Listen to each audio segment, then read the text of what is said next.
नमस्कार, स्वागत है आपका द न्यूज पर। मैं हूं आपके साथ शेरन। लोकसभा चुनाव की वोटिंग जैसे जैसे पास आ रही है और उससे पहले ही लगातार कांग्रेस पार्टी के लिए लग रहे हैं बड़े झटके। जी हां, कांग्रेस का टिकट ठुकराकर भारतीय जनता पार्टी में शामिल हुए हैं रोहन गुप्ता। और आज जैसे ही भारतीय जनता पार्टी में शामिल हुए रोहन गुप्ता, उन्होंने कांग्रेस की जो है वो कली भी खोल दी है कि आखिरकार क्या है वो कारण जिसके चलते इतने तमाम नेता कांग्रेस का दामन छोड़ते हुए जा रहे हैं। जी हां, रोहन गुप्ता जो कि कांग्रेस पार्टी के राष्ट्रीय प्रवक्ता रह चुके हैं, आईटी के हेड रह चुके हैं, कांग्रेस आईटी के हेड, उन्होंने ही जो है वो पहले ही कांग्रेस का दामन छोड़ दिया था और आज उन्होंने भारतीय जनता पार्टी के साथ मिला लिया है हाथ, जिसमें भारतीय जनता पार्टी के साथ आने के बाद रोहन गुप्ता ने कहा है कि लगातार मेरा अपमान जो है वो कांग्रेस पार्टी में किया जा रहा था और इसीलिए मैं जो है वो कांग्रेस पार्टी में नहीं रहना चाहता था।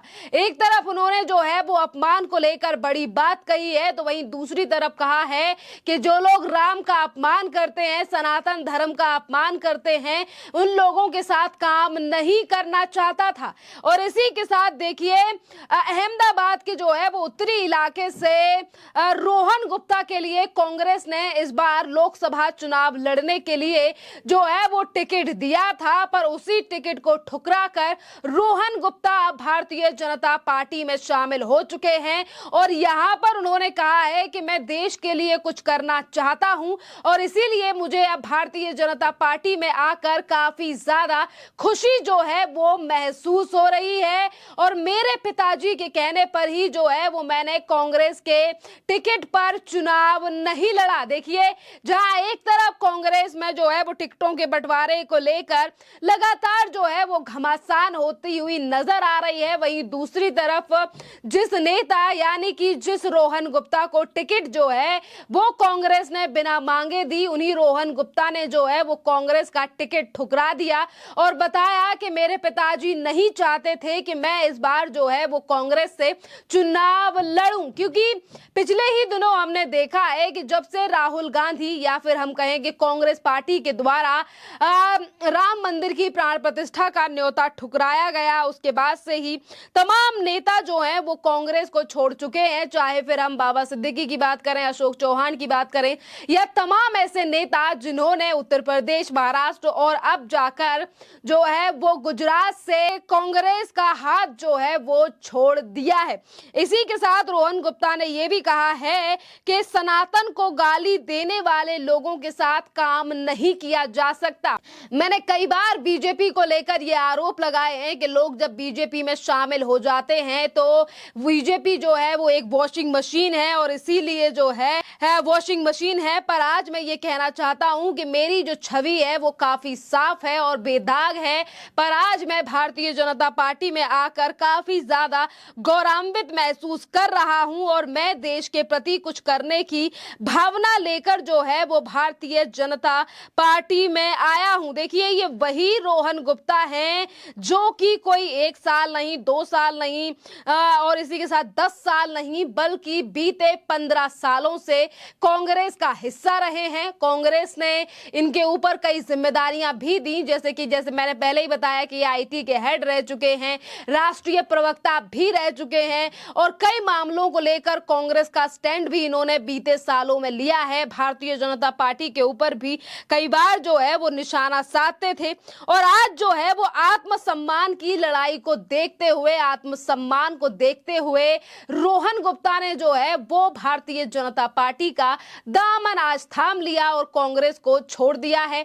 और आज जैसे ही रोहन गुप्ता ने भारतीय जनता पार्टी का दामन थामा है, इसी के साथ आखिरकार क्या क्या कह रहे हैं रोहन गुप्ता, इस पर भी आप नजर डालिए कि उन्होंने कांग्रेस पार्टी और भारतीय जनता पार्टी को लेकर क्या क्या बातें कही हैं और क्या क्या मुख्य कारण बताए हैं अपने पार्टी को छोड़ने के पीछे, कि क्यों उन्होंने सालों से जिस पार्टी में थे, क्योंकि देखिए 15 साल से रोहन गुप्ता इस पार्टी में है, कांग्रेस में, और वहीं 40 साल से जो है वो रोहन गुप्ता के पिता जो है वो भी कांग्रेस का हिस्सा रहे थे।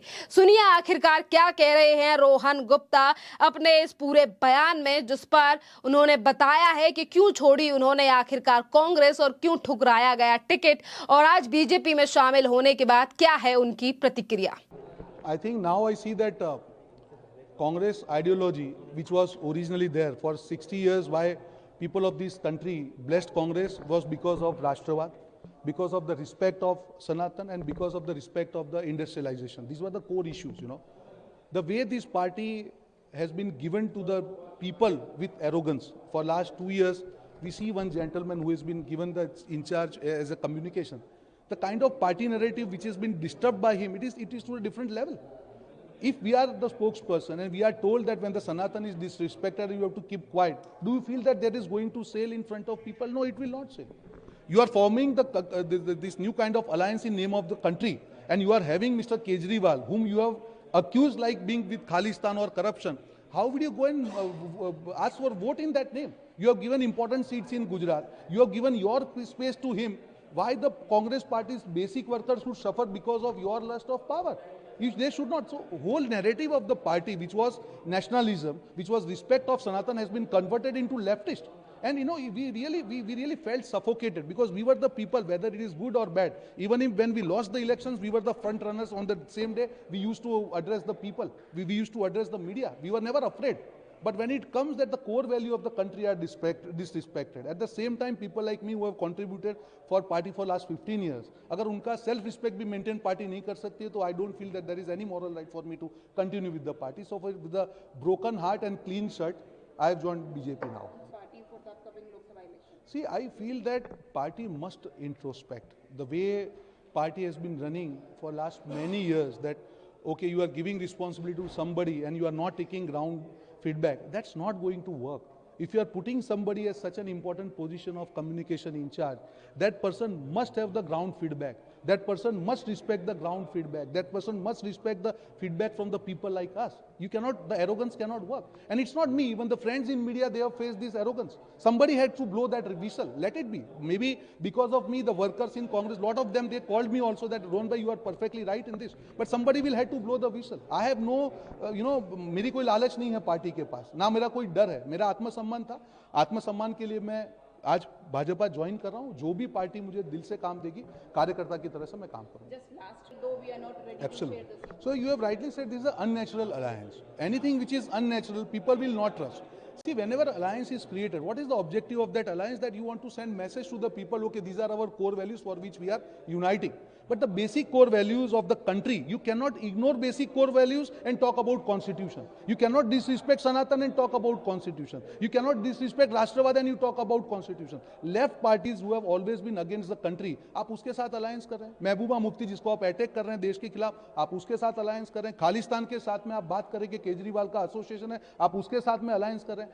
ममता जी के साथ आप बोल रहे हैं alliance में सीट शेयरिंग नहीं हो रहा है. पंजाब में आप लोग अलग अलग लड़ रहे हैं. महाराष्ट्र में कांग्रेस की जो ट्रेडिशनल सीट थी वो आप अलायंस को दे रहे हैं. So what message are you giving? What kind of this alliance is? So this is the unnatural alliance, and I think this has been the biggest disaster for Congress party. Personally, I feel if Congress party has fought on its own, it would have been better. This will prove to be disaster, और core voter जो Congress party का है वो भी Congress party से दूर हो जाएगा.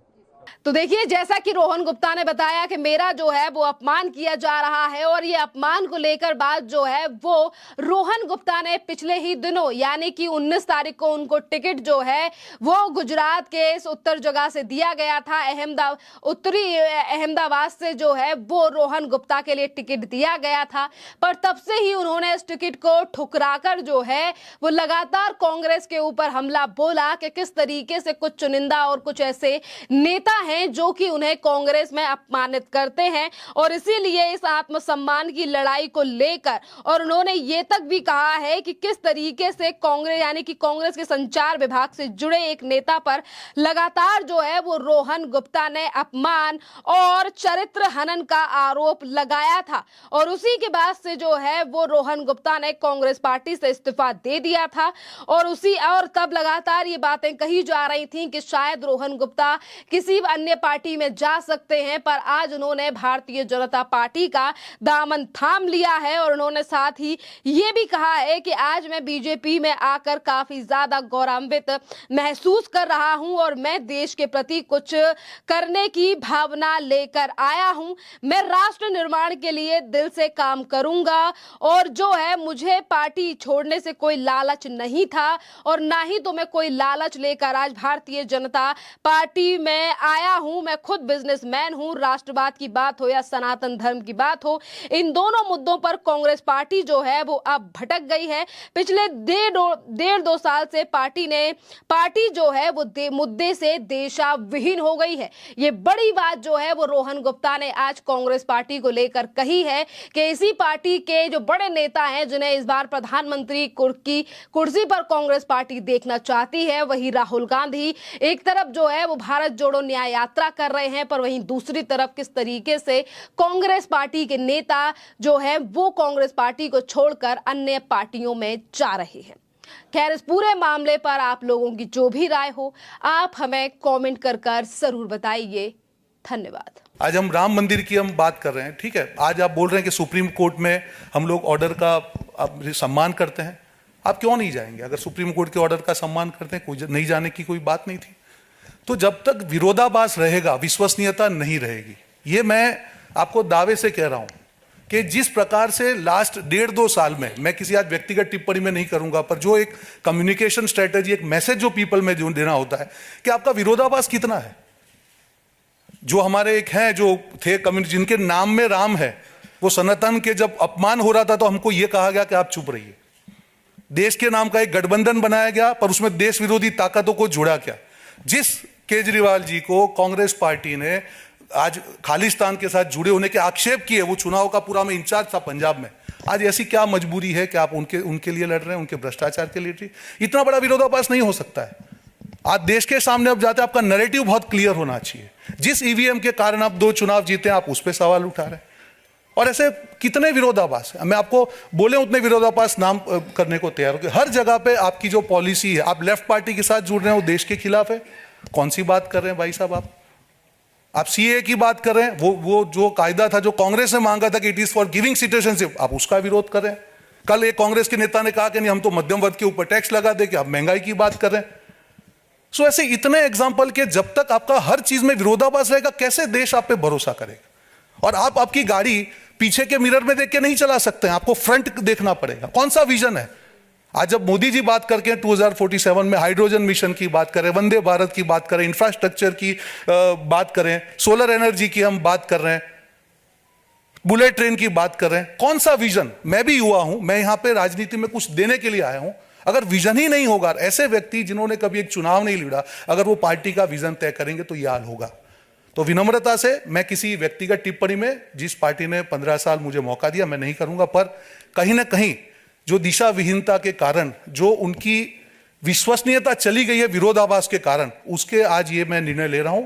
बात खत्म, नेगेटिव बात नहीं करेंगे। आने वाले दिनों में जो भी पार्टी जिम्मेदारी देगी, दिल से निभाएंगे, दिमाग से निभाएंगे, और राष्ट्र निर्माण में जो भी योगदान होगा, एक भारत देश के नागरिक के नाते, ये योगदान युवा होने के नाते दिल से इस योगदान को पूरा